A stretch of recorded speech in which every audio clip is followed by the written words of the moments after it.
How should you study for the PMP exam? Which study material should you use? Let's answer these burning questions. Hey, this is Praveen Malik from PMBOK.com, your ultimate resource for the PMP exam prep. I have made it my mission to help you pass the PMP exam in your first try. PMP is unlike any other exam in this world. It is one of the most difficult exams out there. There are many reasons for its difficulty. I have written a blog post which contains the list of these reasons and how you can overcome these reasons to prepare for the PMP exam. You can find the link in the description below. One of the primary reasons for the difficulty is that you neither have a fixed syllabus nor a list of prescribed study material. It is true that PMI has published a PMP exam content outline or ECO which is akin to the syllabus of the PMP exam. I have written a blog post which contains the complete details of what ECO is. You can find the link in the description below. Although PMI considers ECO as the syllabus for the PMP exam, but try reading it. It is not only hard to read but downright confusing. It doesn't tell you anything about the length or the breadth of the PMP syllabus. It is also true that PMI has given a list of reference books to study for the PMP exam. You can find the link in the description below. There are 11 books in this reference list, which includes PMBOK Guide 6th edition, PMBOK Guide 7th edition and Agile Practice Guide and a slew of other books. Now, do you think it is humanly possible to study all these books for one single exam? I would like to hear your thoughts. Just share your thoughts in the comment section below. When I was in school, you had to study just one single book to pass the exam. I was a science student and I had biology in my high school, but I never liked biology. So there was one single book that I had to study to pass the exam, but I never did that also. I just studied my teacher's note to pass my biology examinations, and that too written by my fellow students. On the other hand, I was very much interested in mathematics and physics. I would research and study from 2-3 different books to prepare for my mathematics and physics examinations.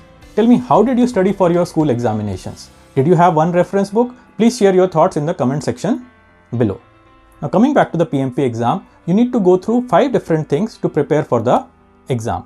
Number 1, PMP Facilitation Training. Number 2, PMBOK Guide and the Agile Practice Guide. Number 3, 1 or 2 different reference books. Number 4, practice through Exam Simulator. And number 5, read through some support eBooks like a formula study guide and ITTO guides. If you're finding this video useful, please do not forget to like and share. Please also subscribe to this channel.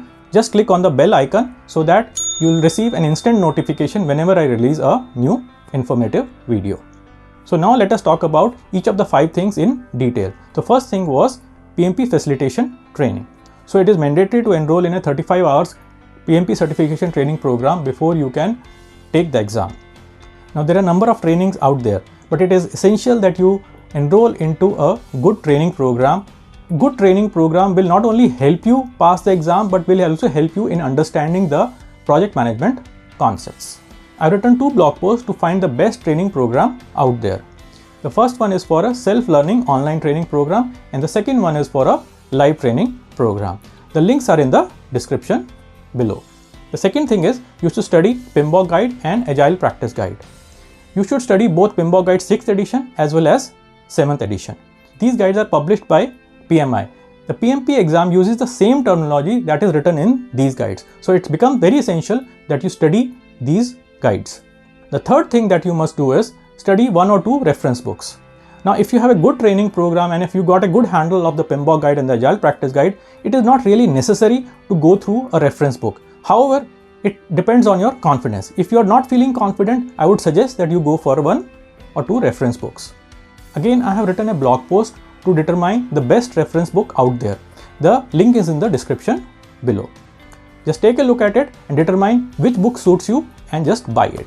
Now, fourth thing is practice through Exam Simulator. This is the most important thing out of all the 5 things that I have told you about.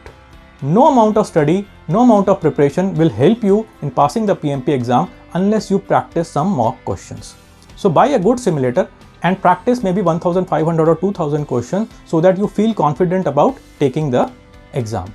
The mock question will prepare you for the real exam.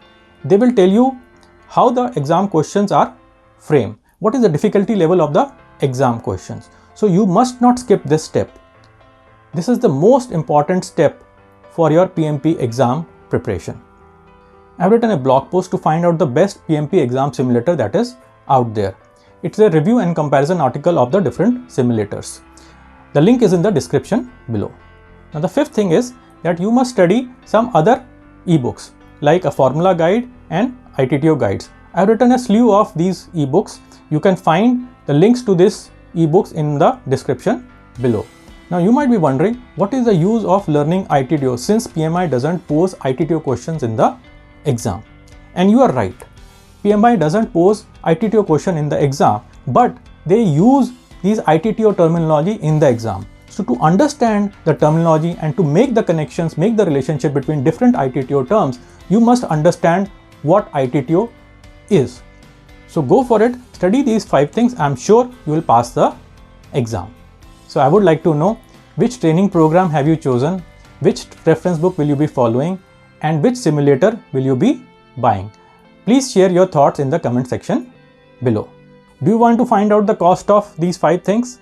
You can watch my other video for all the details. Thank you.